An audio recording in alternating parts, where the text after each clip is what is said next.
ꯄꯨꯝꯅꯃꯛꯄꯨ ꯑꯅꯧꯕ ꯆꯍꯤꯅ ꯂꯥꯛꯄꯗ ꯌꯥꯏꯐ ꯃꯪꯒꯣꯜ ꯄꯤꯖꯔꯤ ꯑꯗꯨꯒ ꯆꯦꯅꯦꯜ ꯑꯁꯤꯗ ꯏꯀꯨꯏ ꯀꯨꯏꯗꯅ ꯀ꯭ꯂꯥꯁ 12ꯀꯤꯁꯨ chapter wise previous year solution upload ꯇꯧꯖꯔꯛꯂꯒꯅꯤ ꯍꯧꯖꯤꯛ ꯉꯁꯤꯒꯤ ꯑꯩꯈꯣꯏꯒꯤ ꯇꯣꯄꯤꯛ ꯑꯁꯤꯅ ꯀ꯭ꯂꯥꯁ 10ꯒꯤ chapter number 6 carbon and its ꯀꯝꯄꯥꯎꯟꯒꯤ ꯏꯌꯔ ꯋꯥꯏꯁ ꯄ꯭ꯔꯤꯚꯤꯌꯁ ꯏꯌꯔꯒꯤ ꯁꯣꯂꯨꯁꯟꯅꯤ ꯇꯧꯗꯣꯏꯁꯦ ꯑꯗꯣ ꯑꯩꯈꯣꯏꯅ ꯉꯁꯤꯗꯤ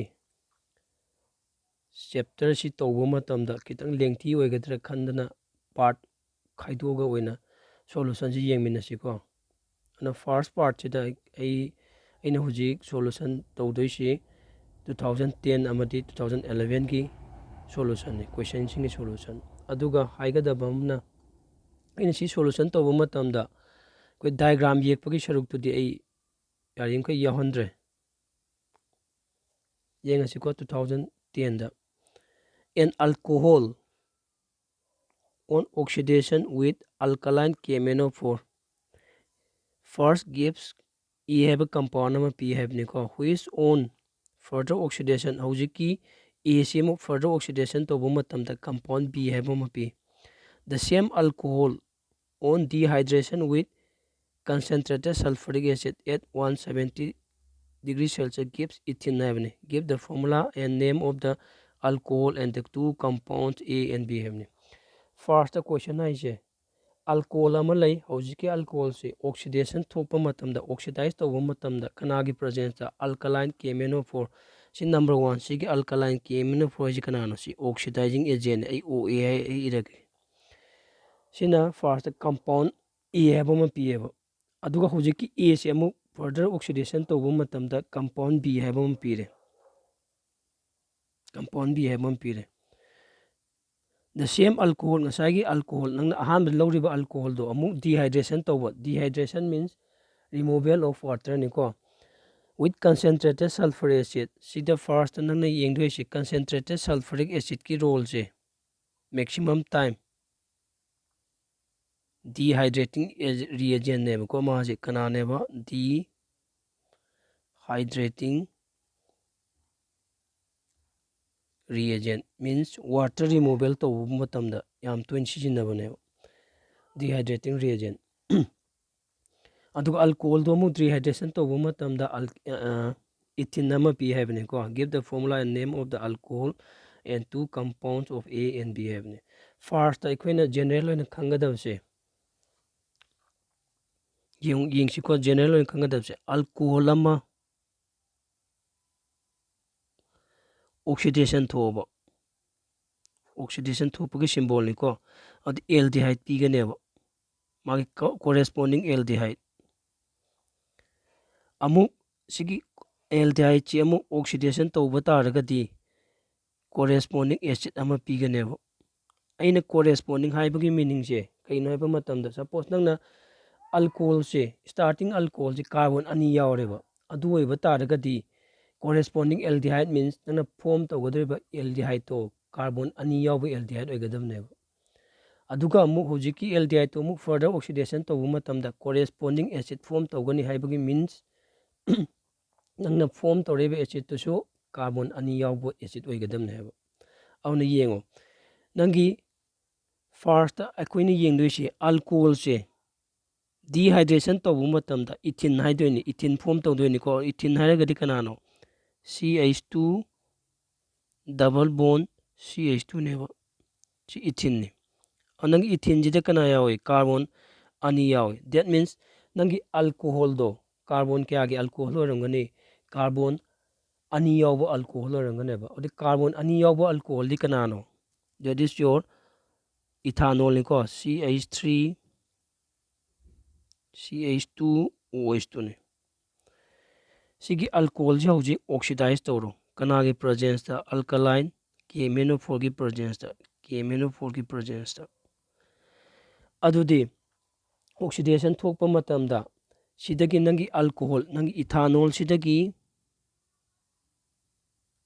when oxidation haragadi kamain define tori removal of hydrogen not addition of oxygen hai ko na hydrogen ani remove toro hydrogen ani remove to matamda kana form tawni CH3 CHO. That means nangi aldehyde phangane ba.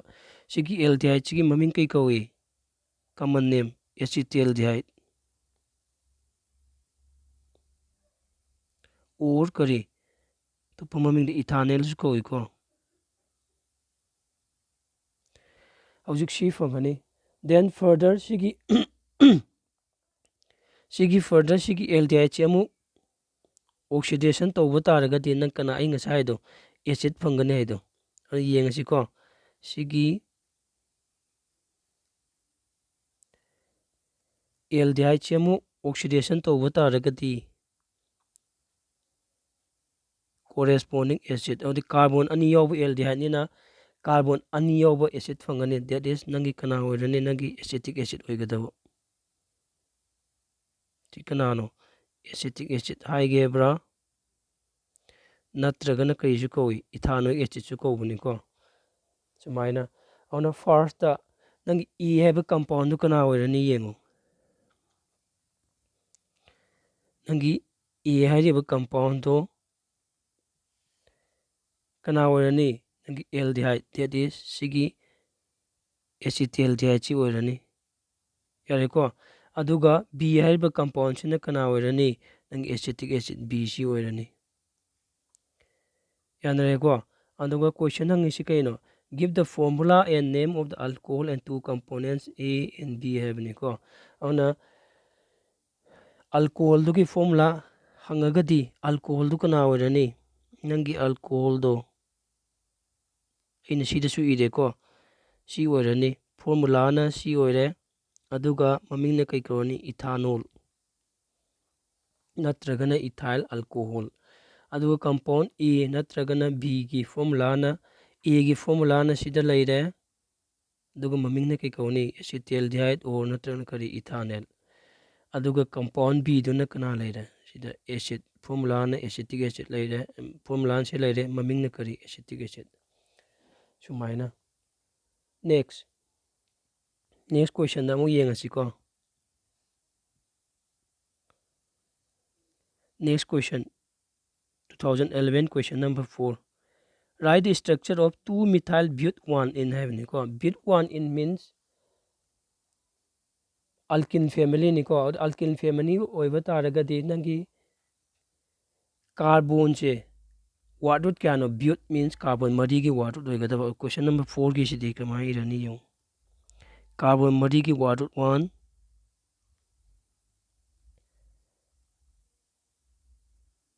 2 3 4 aduga but1 in means double bond carbon number kya da lay do no 1 da chile. Then 2 da ai hujik si counting to matam si carbon number 1 oirani sine carbon number 2 sine carbon number 3 carbon number 4 or the carbon number 2 da kana paktoino branch oina methyl naptoini ko ona sida CH3 or the awat pamakaido hydrogen hapchelo sida kana lani hydrogen ani sidi hydrogen haparo sidi kya lani hydrogen ani sidi kya lani hydrogen ohum. So sina kai oirani nangi 2 methyl but1 in gi structure oirane but1 in gi structure do oirane sina yanare ko. Next question number 11 si solve tore keno se habe muthalle ge ko.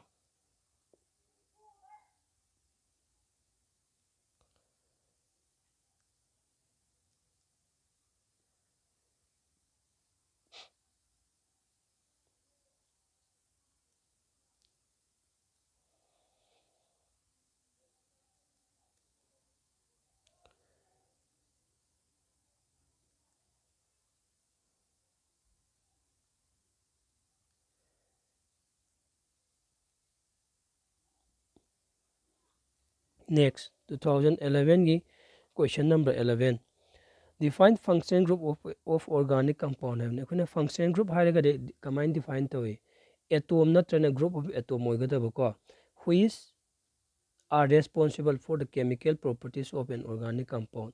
Hujiki atom natra group tuna ꯅꯪꯒꯤ chemical properties organic compound ꯑꯃꯒꯤ chemical ꯄ꯭ꯔꯣꯄꯔꯇꯤꯁꯤ ꯃꯥꯅ responsible ꯑꯣꯏꯒꯗꯕ, ꯃꯥꯅ design ꯇꯧꯒꯗꯕ ꯑꯗꯨꯝꯕ ꯀꯝꯄꯥꯎꯟꯗꯨ ꯀꯩ ꯀꯧꯅꯤ ꯑꯩꯈꯣꯏꯅ ꯑꯗꯨꯒꯨꯝꯕ ꯒ꯭ꯔꯨꯞꯇꯨꯕꯨ ꯐꯪꯁꯅꯦꯜ ꯒ꯭ꯔꯨꯞ ꯀꯧꯅꯦꯕꯀꯣ. ꯑꯗꯨꯅ ꯐꯪꯁꯅꯦꯜ ꯒ꯭ꯔꯨꯞ ꯍꯥꯏꯔꯒꯗꯤ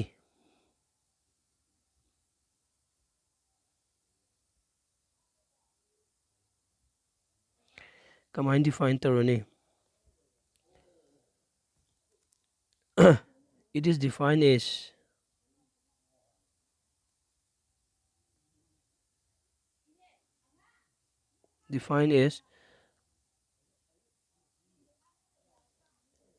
atom or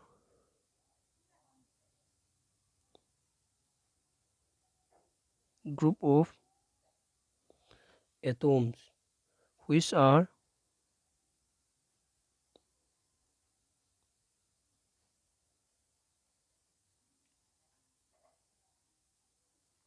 responsible for the chemical properties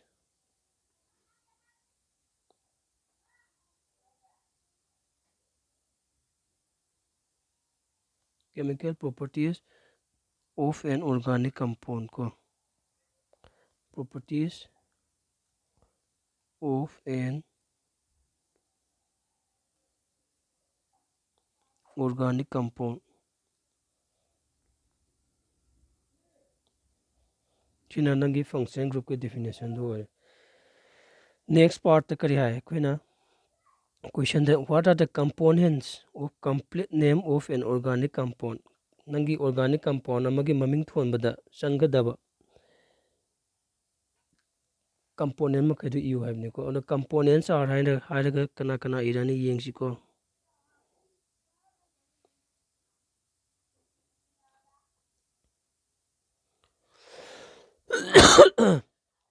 Components are hairaga secondary suffix sidi like the direct yaubni ko. Secondary suffix na ti ahanbu word sidi mamangda napkadamnina prefix oigadaba. Secondary prefix.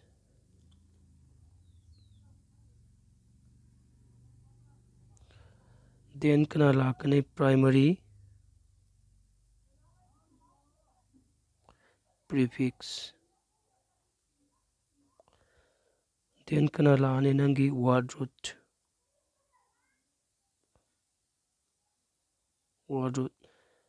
Then kana lakane nangi primary suffix. A suffix to es irage ko plus kana laane nangi secondary suffix. Sumaina. Ano first ta koina primary prefix hairagadi first koina yengdoise primary prefix nate secondary prefix.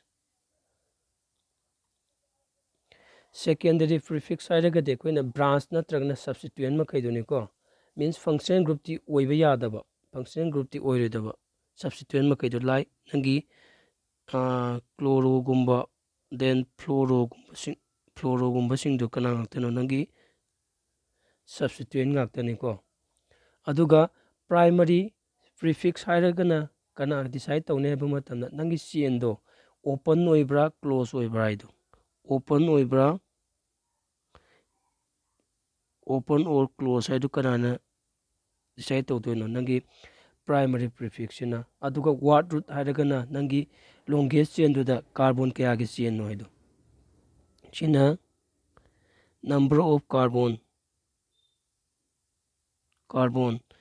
on kanada main chain do da nangi longest chain do da. Aduga primary suffix hairagana nangi carbon gi marakta single oibra carbon gi marakta double oibra natragana carbon gi marakta triple oibra means saturated oibra unsaturated oibra idu adu takadaba primary suffix hairagana. Secondary suffix hairagana nangi functional group to ai fg rage ko. Functional group means nangi alcohol gumba aldehyde gumba ketone gumba aduga acid gumba do.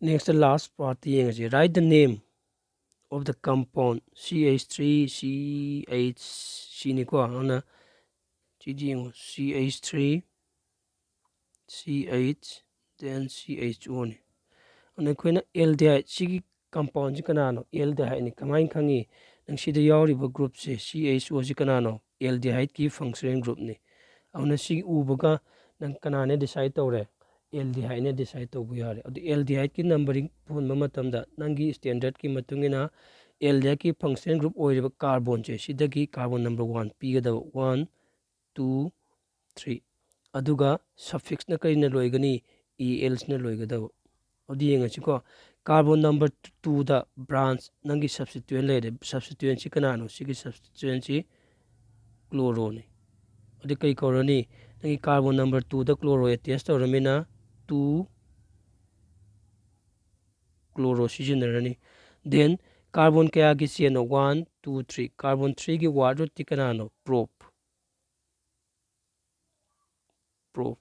then carbon carbon marakta kay lay single bond odi kay lakani alkene gi an do sida e lakadamni adubu kuna rule gi matungina a e I o u amadi y se amagi mathangda ama lakpa taragadi first ki letter remove to waibam laibani ko aduna maram oiraga sidagi e do remove tawrani aduga magi suffix se a l si hapani ana nangi sigi compound sigi maming kari koroni 2 chloropropane parenga sigidi question credit tawraga loisalasi thank you